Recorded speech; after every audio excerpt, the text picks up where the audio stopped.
Hi, my name is Chi.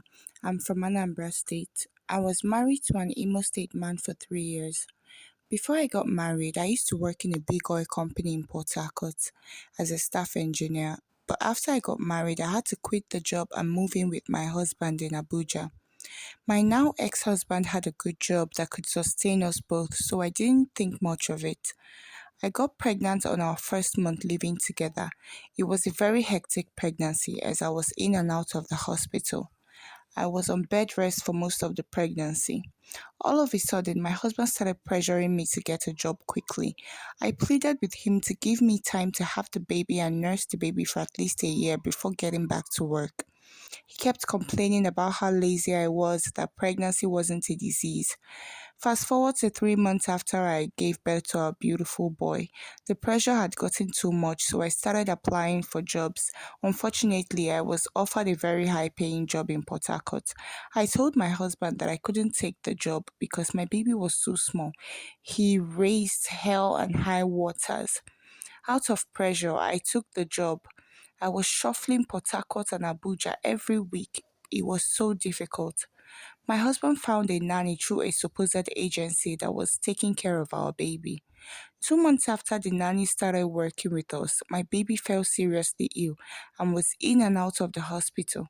This continued for 3 months straight, and doctors couldn't figure out what was wrong with the baby because whenever they would get to the hospital, he would suddenly get better, but once they get back home, he will almost be in a vegetative state. I kept begging my husband to let me stay home and take care of him, but he refused. One Tuesday morning, my husband called me screaming that my baby is not waking up. I took the next available flight to Abuja that morning, only to meet them in the hospital where my son was pronounced dead on arrival. I shattered into a million pieces. We couldn't put the baby in a morgue, so we had to run around to bury my child that same day. By the time we were done with everything, it was already nighttime. When we got home, the nanny was gone. She had packed all her belongings and left. We didn't think much of it because we just assumed she was too scared to stay in the house. 2 days of sleepless nights and constantly hearing my baby's cries every night, I finally thought I was losing my mind. I also packed my bags and told my husband I was going to stay with my people for a little while.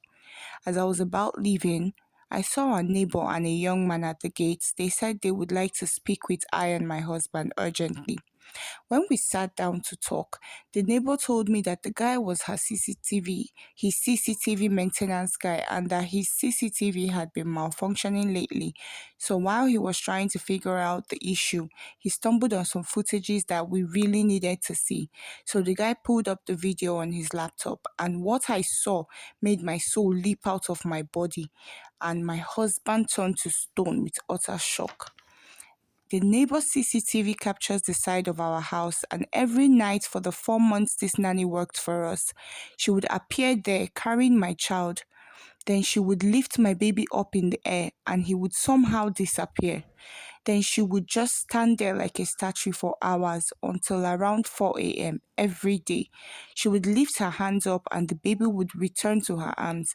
Then she would walk with her back in a very unnatural way and then disappear from sight. I managed to ask my husband how he didn't hear her leaving the house night after night because my ex husband is a very light sleeper and we have a rule of never leaving the entrance door key at the keyhole.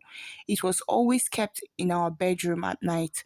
That was when they showed me another footage that partly showed this lady elevating to her room window and just entering through the wall with my baby in her arms. Oh, I cried so much.